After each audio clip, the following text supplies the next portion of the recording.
여러분 안녕하십니까. 천영호TV의 천영호입니다. 미국과 이란 간의 정초 군사적 대결은 일단 한 고비를 넘긴 것 같습니다. 그러나 누가 승자고 누가 패자인지는 아직 판단하기 어렵습니다. 결론부터 말씀드리면 미국이 군사적으로 이긴 것은 분명한데 정치적으로는 졌고 전투에서는 이겼을지 모르나 전쟁에서는 결과적으로 질 가능성을 높인 그런 작전이었다고 봅니다. 군사적 측면에서만 본다면 미국이 눈에 가시같이 여기던 이란 혁명수비대의 해외 비밀작전 담당 책임자인 술레이마니 장군을 사살한 것은 일견 대단한 성과처럼 보일 수가 있습니다. 그러나 종교로 무장한 나라와의 전쟁은 한두 번의 전투로 결판나는 게 아니고 100년이 가도 끝나지 않을 수가 있습니다. 군사적으로 이기는 게 다가 아닙니다.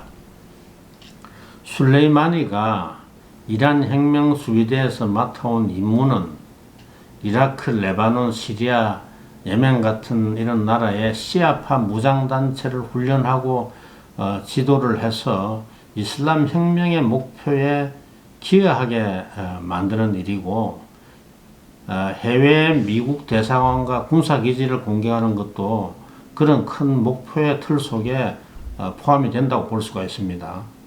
술레이마니가 레바논의 헤즈볼라 무장단체, 시리아의 바시르 아사드 정부군, 예멘의 후티 반군 같은 그런 이슬람 시아파의 무력을 사실상 장악하고 있는 정치 군사 실세로서 그 세계에서는 영웅으로 존경받던 인물이지만은 사우디, UAE 같은 이런 수니파 국가 지도자들에게는 공포의 대상입니다.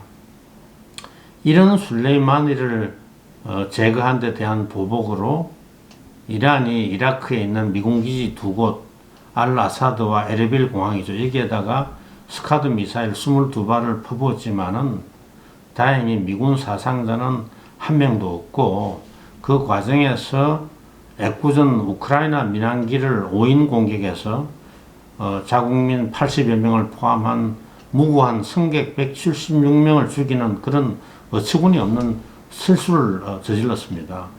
미국을 보복한다는 게 처참한 자해극이 되고 만 셈이죠. 그런데 이란이 22발의 미사일을 발사했는데도 미군 사상자가 안 나온 데 대해서 해석이 분분합니다. 이란이 말로만 피해 보복을 위협하면서 의도적으로 사상자 없을 곳을 겨냥한 거 아니냐 하는 그런 주장까지 나오고 있습니다. 이란이 미군 기지를 향해서 미사일 공격을 감행했다는 것만으로도 정치적 목적을 충분히 달성한 것은 틀림없고, 미국과 확전을 원치 않은 것도 틀림없습니다. 아마 확전될까 오마조마하면서 공격했을 가능성이 많습니다. 유엔 안보리와 미국의 제재로 이란 경제가 이미 피폐할 대로 피폐해 있고, 그 때문에 반정부 시위가 곳곳에서 수시로 일어나고 있는 그런 상황에서 미국과 어떻게 전면전을 벌이겠습니까? 그런데 스커드의 위력이나 정밀도를 아는 사람이 보면 미군 사상자를 내려고 기지를 정조준했더라도 인명피해가 나기는 어렵습니다. 스카드의 정확도는 그 거리에서 섰을 때 겨냥한 표적의 2km 이내에 떨어질 확률이 50% 정도입니다. 이걸 이제 전문 용어로는 CEP라고 하죠. Central Error Probable. 민간 위성 플래닛 랩스가 찍은 사진에는 알-아사드 기지에 발사한 17기의 미사일 중에 5기가 기주를 맞춘 것으로 나오는데, 정조준하지 않고는 이만큼 맞힐 수가 없습니다.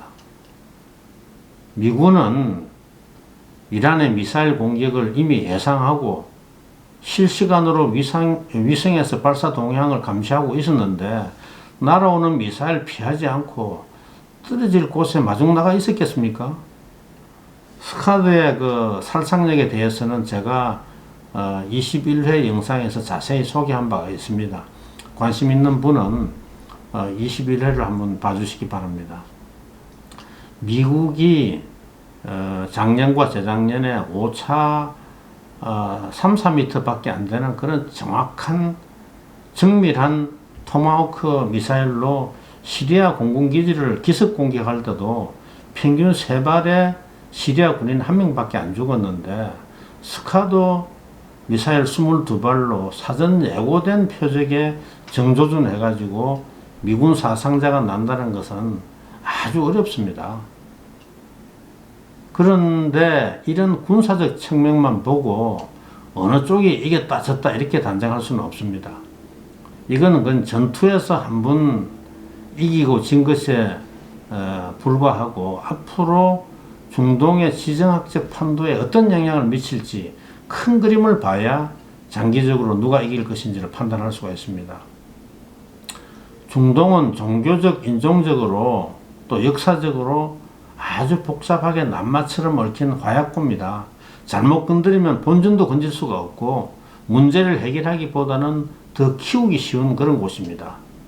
외부 세계에서 볼 때는 중동 국가들이 종교적으로는 같은 이슬람을 믿는 것 같지만은, 이슬람 세계 내에서는 수니파와 시아파가 1300년 이상 종교적 주도권을 두고 치열하게 대립을 해왔고, 1979년 호메이니의 이란 혁명 이후에는 그 대립이 더욱 격화되어 왔습니다.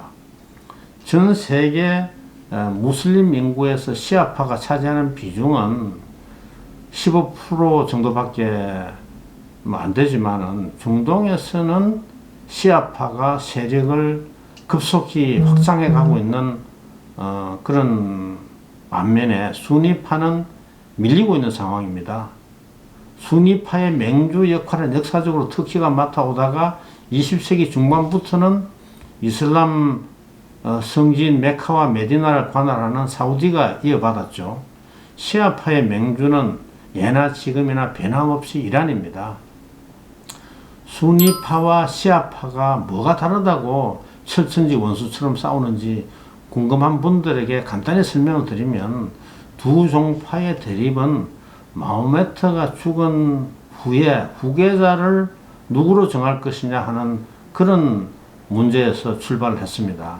마호메트의 혈통으로 후계를 이어가자는 파가 시아파고, 마호메트의 가르침을 가장 잘 전파할 내공을 기준으로 후계자를 정하자는 파가 수니파입니다. 그런데 지금은 조상대대로 싸우면서 너무 많은 피를 흘렸기 때문에 서로 원수가 되어서 계속 싸우는 거지, 교리나 후계 문제로 다투는 건 아닙니다.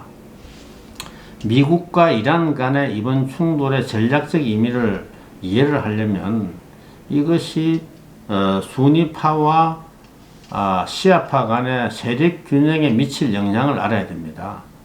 중동의 지정학적 판도는 기본적으로 민초들의 영혼, 정신세계를 지배하기 위한 그 경쟁에서 어느 세력이 이기느냐에 달려 있습니다.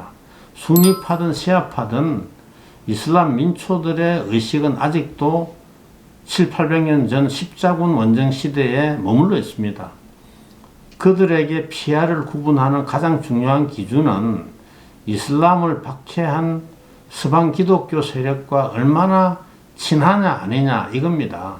그런 면에서 이스라엘과 미국은 서방 십자군 세력을 계승한 적폐 세력의 대표주자고, 이스라엘과 미국의 이교도를 상대로 싸우는 것이 바로 성스러운 전쟁, 지하드입니다.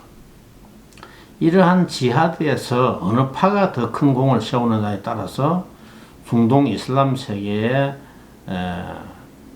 그 판도가 판가름 납니다. 그런데 사우디나 UAE 같은 수니파 국가들의 집권 세력은 이런 나라의 왕정 타도를 목표로 하는 수니파 테러 단체인 알카에다나 아이시스도 두려워하지만은, 그보다도 이란을 더 큰 적으로 여기고 미국과 이스라엘의 힘을 빌려서라도 이란의 핵무장을 막고 이란의 위협으로부터 보호를 받으려고 합니다. 그런데 왕정체제 유지를 위해서 적폐 세력인 미국, 이스라엘과 내통을 하고 손을 잡는 것 자체가 무슬림 민초들에게는 가장 수치스러운 야합으로 여겨지고 또 그 때문에 통치의 정통성이 흔들리고 있습니다. 중동 이슬람 세계의 바닥 정서가 이렇게 바뀌고 있는 상황에서 미국이 이라크에서 이란 혁명 수비대 실세를 사살한 것은 중동에서 수니파와 시아파 간의 세력 균형을 근본적으로 바꾸는 그런 기폭제가 될 수가 있습니다. 이란은 이슬람 세계에서 영향력을 확대하고 맹주가 되는 길은 반미 선명성 경쟁에서 이기고 수니파 친미 정권의 정통성을 훼손하고 반미 투쟁의 선봉장으로서 종교적, 정치적 정통성을 독점하는 데 있다는 것을 누구보다 잘 알고 있습니다. 이번 사태로 이란과 시아파는 수니파와의 반미 선명성 경쟁에서 결정적 승기를 잡게 되었습니다. 이란이 미국과 이스라엘에 대항할 그런 핵능력을 개발해온 것만으로도 무슬림 민초들에게는 뿌듯한 자긍심을 주는데 미사일 공격으로 미국에 과감하게 대드는 그런 기계를 보여준 것은 수니파 민초들까지도 열광시킬 그런 통쾌한 영웅적인 거사입니다. 미군이 죽었느냐 아니냐 하는 것보다도 미국의 군사적으로 대들었다는 사실만으로 이란은 중동 무슬림들의 정신세계를 지배하는 전쟁에서 결정적인 승기를 잡은 겁니다. 알카에다 같은 이런 수니파 테러 조직이 미국을 공격한 것과 주권국가 이란의 정규군이